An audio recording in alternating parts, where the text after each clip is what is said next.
Hey YouTube, it's Insane Giggle Monster, which I should have really changed the name a long time ago, but since I didn't, and I'm here to bring you a progression video on some foam armor that I made.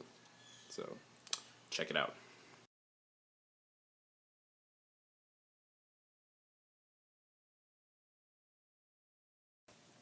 Alright, well, step one of any good tutorial is to show the materials that you need to make whatever it is that you're making. So I've gathered for you, for your viewing pleasure, the materials that you need to actually build this, because it would be irresponsible and stupid of me to not do that. So here we go. The first thing, possibly the most important, is the foam. So why foam? Because it's kind of thick, actually, and it's lightweight, but this ain't paper. This is foam. So get that. You can buy this pretty much anywhere as far as I know, but I got this off of Amazon. Comes in packs of like 6 or something, or 8, I don't remember. And yeah, it's good stuff. Like this particular texture on this side, and then like smooth on the other side. It helps with like the armor look, if well, that's obviously what you're going for, because this is an armor tutorial. So yeah, so get some foam. Doesn't necessarily have to be this foam, but foam in general. And this is going way out of order because you don't need this until the end. But spray paint, in case this whatever color gray this is isn't doing it for you.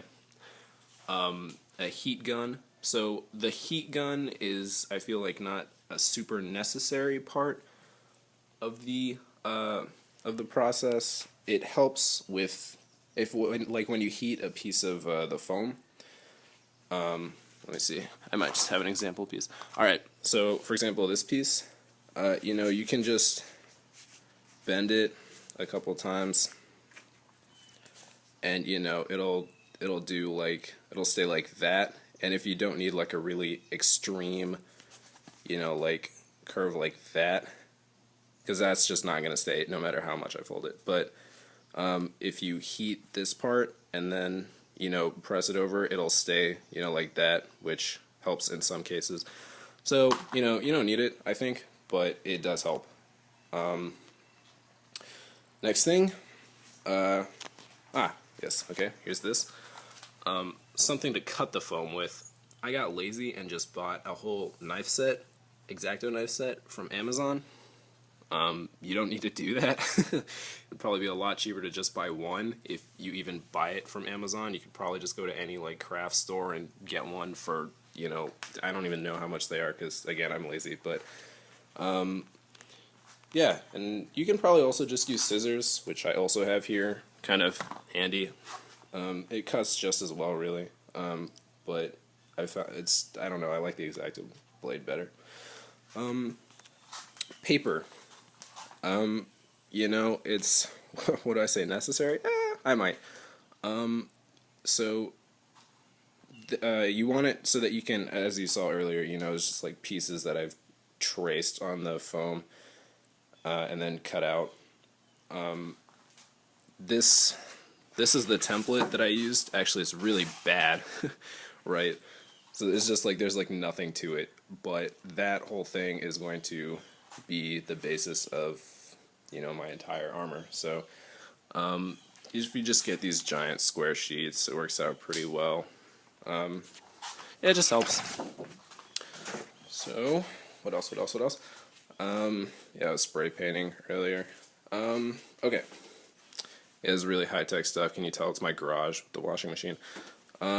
This is also not a necessary thing, but this is L-wire. So what L-wire does is it lights up. So, yeah, it's pretty cool. It's a little expensive. That's like 10 feet right there, just coiled up, but you don't need that.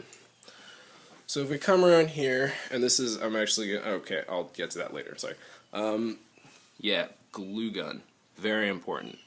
I cannot stress, could you use regular, white Elmer's glue?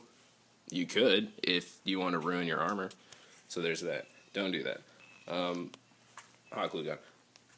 Something I forgot to mention from the video that has all the materials listed on it, which should actually probably be the previous video if I do my editing right, is a belt buckle from a utility belt.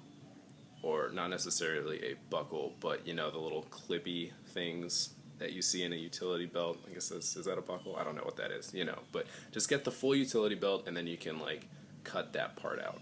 And I'll show it a little later in the video in case I'm not being, you know, explicitly clear. But yeah, okay, there you go.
Alright, sorry for the noise. I got my fan going because I just spray painted, but here is the armor that I've been working on.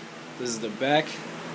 Note the intricate detail. I still have yet to put in lights, but that's the back. So you can see I got the shoulders here. I haven't yet put the shoulders on, but that's the strap for it. Oh, what's that? A little blue glow there. Alright, so here's the genius part. We come down and around, move this over, and then bam, we got a blue light on the inside there. Yeah. So it's not yet finished. It looks a little bulky, but still working on it. But yeah, got the blue light right in there. It's pretty sweet for now.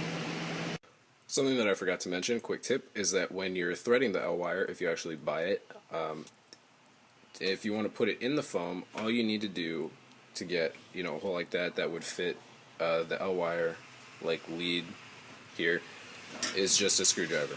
And a screwdriver, if you just punch it through, this will just thread in there nicely. So that's all you need. Just, you know, screwdriver. There you go.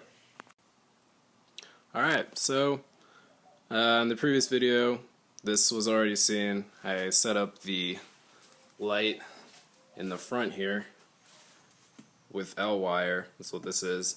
When you hit this once, this will turn on. So we got kind of like an Iron Man thing going on there. Still not done with the front. Need some more panels and stuff. So that's all set. Well, except that it's not, because it's not done. Just said that. Anyway, so you have like blink and then fast blink mode. But then we come around to the back, which I hadn't done last time, but as you can kind of see a bit, so I put more L-wire in that. So if we turn this on, which I've attached to this buckle here, whoops, we got this glowing business happening in the back, which is pretty sweet. So if we hit that, we got slow blink going on, and then if we hit it again, fast blink. So there we go.